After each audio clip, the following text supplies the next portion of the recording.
पश्चिम बंगाल में supreme court के फैसले के बाद 25,000 से ज्यादा शिक्षकों की नौकरी चली गई है।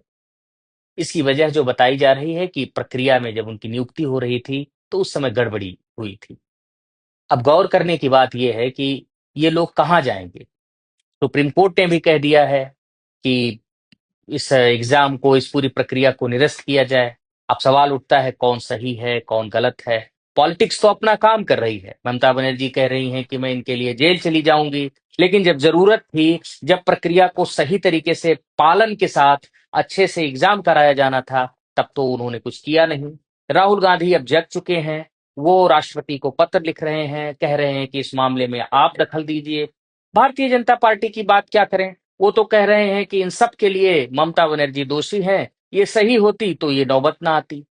अब राजनीति तो खूब शुरू हो गई है, लेकिन अब आप सोचिए कि उन टीचरों के अपने काम होंगे, उनके बच्चे स्कूल जा रहे होंगे, उनके माता-पिता होंगे, और एकाएक उनका सैलरी बंद हो जाएगा।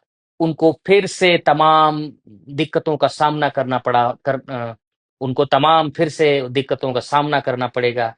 आखिर इन प्रक्रियाओं के लिए कौन ज़िम्मेदार है? आप देश के किसी भी राज्य का जो चयन प्रक्रिया है, जो रिक्रूटमेंट बोर्ड है, उनका उठाकर देख लीजिए। अगर यूपीएससी को हम लोग छोड़ दें, तो ज़्यादातर राज्यों में पेपर लीक आम बात हो गई है, होती रहती है। इसे अब इसे जो युवा हैं देश के, वो अपनी नियति मानकर चलने लगे हैं। लेकिन अब अगर इसे नियति मानकर ही चलेंगे, तो कैसे हम विश्व गुरु बनेंगे? कैसे हम विकसित भारत की ओर बढ़ेंगे?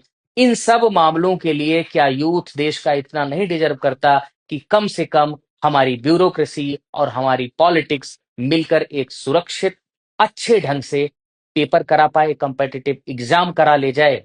क्या ये इतना भी देश का यूथ नहीं डिजर्व करता? क्या अपने ब्यूरोक्रेट्स से और नेताओं से देश का यूथ इतना भी नहीं मांग सकता? सवाल आप पर छोड़ रहा हूं।